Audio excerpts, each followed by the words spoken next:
Welcome to CIVILNET. My guest today is Lindsey Snell. She's an investigative journalist and she's been in Syria documenting the war. She lived in Turkey and she came back from the Republic of Nagorno Karabakh recently, where she was actually also documenting the war happening there. And just to remind you, Armenia and Nagorno Karabakh is under Azerbaijani attack since September 27. Thank you, Lindsey, for joining us. Thank you for having me. So you are one of the first people, so you are pretty famous for this reason, because you are one of the first people, if not the first one, who revealed the presence of Syrian mercenaries, terrorists, sent to along the front line with Nagorno Karabakh from Turkey to Azerbaijan to help the fighters of Azerbaijan against the Armenians in Nagorno Karabakh. How did you find these proofs first, and how many are they now, and how many will come still, according to you? Well, I've had sources in Syria and opposition-held Syria for years because I embedded with these same factions from like 2014 to 2016, so I've just kept those sources.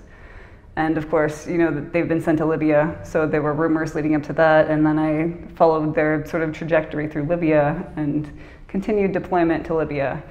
And so the rumors about Azerbaijan started back in July, and they just kind of grew and got stronger.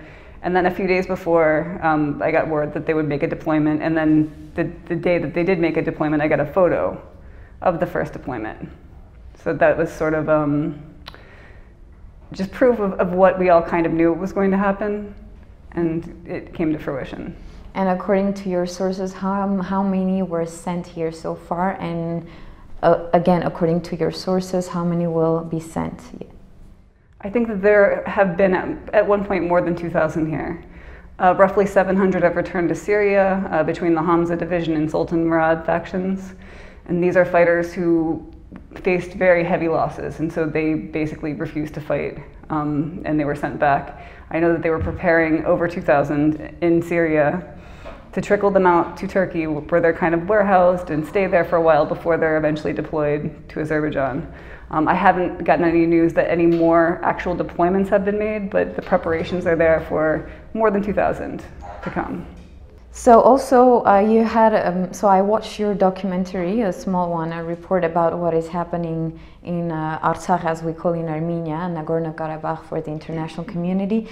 And there is a sequence, a short sequence where there is a terrorist talking to you, and what I wanted to know is, how did you manage to be in contact with one of those terrorists who are currently fighting in the Azerbaijani troops?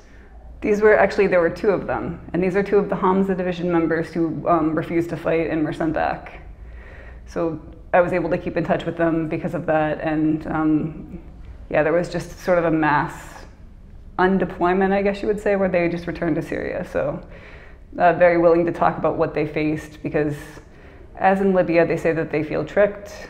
They were told they would be border guards, and instead they're basically human shields. So what do they say about the situation on the ground?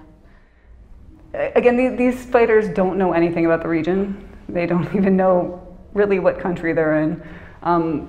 But all of them said it's like two real countries fighting. In Syria and Libya, it's basically militias. You know, any force that you're fighting, it has some, it's not as big and it's not as substantial, but this was, you know, very highly trained snipers that they're facing from the Armenian side, and weaponry that they'd not experienced, terrain that they were unfamiliar with, so it was very bad conditions for them, and they had extremely heavy losses. So I read some articles where you also wrote about their condition, about how the terrorists are living, how they've been transferred from Turkey to Azerbaijan. Can we try to wrap up what you know about this? I mean, I heard that they took their passports, they don't leave just the place. They're forced to fight for something they don't know anything about, as you said. Most of these men don't have passports to begin with, because they've been embroiled in the Syrian war for so long. They're obviously at odds with the Syrian government, so the vast majority, almost none of them, have passports. They have whatever militant identification Turkey has issued them, And they're not really free to do anything. And I think this is true in Libya, but even more true in Azerbaijan, that there's just a very tight leash around them. I know that they were staying on sort of a compound along with Azerbaijani troops, no Turkish troops. And it was there in the front line, and they haven't really had any freedom to move beyond that. So let's talk more about Artsakh and your experience there. So a few days ago, as I say, you were there, and I guess you, as a journalist, you also witnessed a lot of things, many things on the ground. So that's a simple question. What is your insight about the situation there? Much different than anything I've seen in Syria or Iraq or Libya. It was much heavier and more unpredictable. And I went, the first night I was there, it was nothing. It was completely calm. The next day, the shelling started at around 10 p.m. and then again at 2 a.m., then again at 5 a.m., and then 8 a.m. It was extremely heavy. It was just, everyone was kind of in shock. It's so hard to predict where they hit, and their weapons are accurate and so heavy. And life is just stopped for these people. I mean, there's no way, there's nowhere safe. And if we compare with Syria, as you just gave a little hint, but what is the biggest difference you would you'd see with other countries at war, like Syria or Iraq, as you said, or Afghanistan or Libya? What is the biggest difference? Because as Europeans, for Europeans, or even for us Armenians before the war, for us it was Syria and Afghanistan. That kind of war cannot happen in Armenia.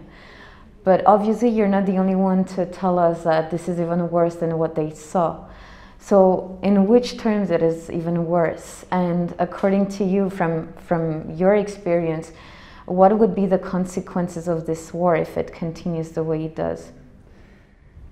In Syria, for example, the fighting was sort of concentrated. Whereas here, and in military areas, even if there are civilians among these militant factions, these are areas where there is still also militant infrastructure. In Artsakh, that's not the case. They're just blanketing these civilian areas with very heavy weapons, much heavier than we saw in most of Syria. And so for that reason, it's much more unpredictable and less safe. There's really nowhere you can go and know that you're safe. In Syria, there were always places, little pockets where you know, like, nothing is going to happen here.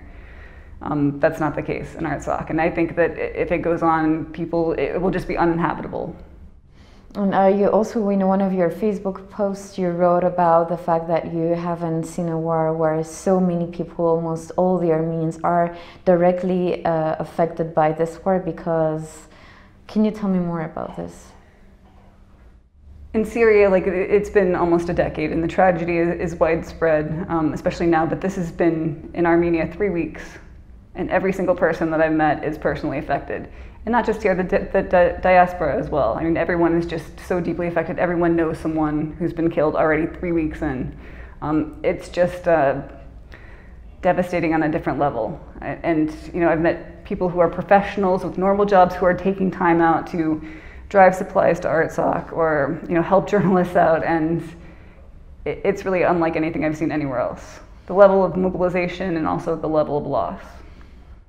And last question, as a journalist, I mean, we as journalists, we have a bond to Armenia because we're Armenians, we're bond to this land, and it's understandable in some way why we are going on the ground to cover what is happening there. What pushes you to do that? You could be anywhere else peacefully living. Why did you choose to come here and cover what is happening on the ground? This is bigger than just Armenia and bigger than just Azerbaijan. This is part of sort of an evil master plan that President Erdogan has not been shy in sort of laying out. The fact that he was able to send more than 10,000 mercenaries to Libya with no international backlash whatsoever, that emboldened him so that he felt that he could send them here. This is just going to continue and get worse and get bigger. And I mean, he's just spreading terrorism around the world. So this is important for that reason. So you think, if I understand right, that this is even above the the borders of Armenia and Azerbaijan, but it is becoming if it's not stopped, it would take a larger scale, according to you, where what Turkey would be is already involved, but Russia would be more involved, Iran, or what do you think what might happen if it continues the way it is? I think it's certainly Russia, and we've seen this in Libya, where there's sort of like shadow dealings because Russia is backing the other side. Russia is backing the LNA side, and Turkey's backing the GNA side, and of course they've sent so many mercenaries there, and their mercenaries allowed them to progress on that side, which has sort of squeezed Russia into being forced to negotiate, and I mean it's just a bargaining chip for them. So this could be the same. Okay, and knowing all that, still the international community is not doing anything besides urging the two sides to set the ceasefire. Besides this, they don't do much so far. What do you think that the silence in some way mean? I think it means that they're not going to do anything, to be quite frank. And the silence here has been even greater than it was in Syria. Although in Libya, no one said much of anything either, honestly. I think it's just a matter of them standing back and waiting and watching for Russia to intervene. And what benefit, profit do they have not to intervening? We know the business interest on the other side. We know that Israel and several European countries are providing massive amounts of weapons. They've got energy interests in Azerbaijan. They've got business contracts with Azerbaijan. So it would not be in their benefit to intervene on behalf of Armenia in the situation, no matter how dangerous or wrong the other side is. So the community is choosing in some way more profit instead of values and morality in human lives. That's how it could. Unfortunately, yes. Okay, thank you very much for this talk. Thank you for watching, and continue to follow CIVILNET as we keep you updated on the situation in Nagorno Karabakh.